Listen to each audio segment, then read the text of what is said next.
YCP ప్రభుత్వం అమలు చేస్తున్న ప్రజా వ్యతిరేక ఏపీ ల్యాండ్ టైటిలింగ్ యాక్ట్ ను తక్షణమే రద్దు చేయాలని ది విశాఖపట్నం బార్ అసోసియేషన్ జిల్లా ప్రధాన కార్యదర్శి పైల శ్రీనివాసరావు డిమాండ్ చేశారు.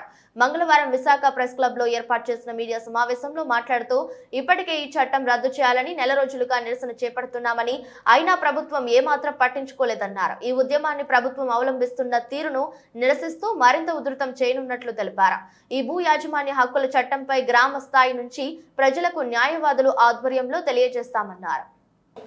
న్యాయ పోరాటానికి తర్వాత ఈ ప్రజాస్వామ్యయుతంగా అమలులో ఏమైనా లోపాలు ఉంటే మీరు ఎంతో దీనికి ఏమాత్రము తక్కువ కాదు. అడ్వకేట్లు మనకి స్వాతంత్రం రాకముందు నుంచి అంటే చట్టాలు లొసుగులు తెలిసి మీకు మేము చేరవేస్తాం, మీరు ప్రజలకు చేరవేయడానికి మీకు ముఖ్యంగా ఈ ల్యాండ్ టైటిలింగ్ యాక్ట్ గురించి ఏమిటి సమస్య అన్నది చాలామందికి తెలుసు, కానీ పూర్తి విషయాలు తెలియదు. ల్యాండ్ టైటిలింగ్ యాక్ట్ అన్నది గత సంవత్సరం దాన్ని ఇంట్రడ్యూస్ చేసి 31/10/2023 నుంచి మన ప్రభుత్వం అమల్లోకి తెచ్చింది.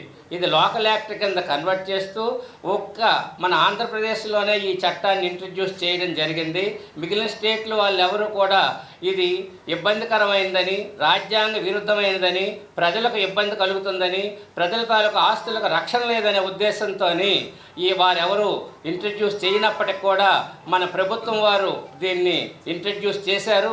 ఇందులో ఉన్న సమస్య ఏంటంటే ఏ వ్యక్తి కూడా తన తాలూకా ఆస్తుల విషయమై తగాదా వస్తే సివిల్ కోర్టులకు వెళ్ళడానికి వీలు లేకుండా పూర్తిగా రెవెన్యూ వారికి, ఎగ్జిక్యూటివ్ వారికి ఇచ్చి వాళ్ళ ద్వారానే ఈ పరిష్కారం చేయమని ఒక ఏర్పాటు చేశారు.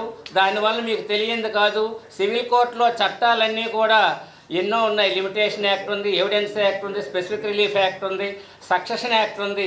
వీటన్నింటినీ కూడా పురస్కరించుకొని ఏ ప్రొసీడింగ్స్ ఏ విధంగా నడవాలనే ఉద్దేశంతో ఒక ప్రొసీజర్ అనేది ఉంది. దాని ప్రకారం ఏదైతే సాక్ష్యంలో తీసుకోవాలి, ఏది సాక్ష్యంలో తీసుకోకూడదు అని ఎవిడెన్స్ యాక్ట్ చెబుతూ ఉంది. అలాగే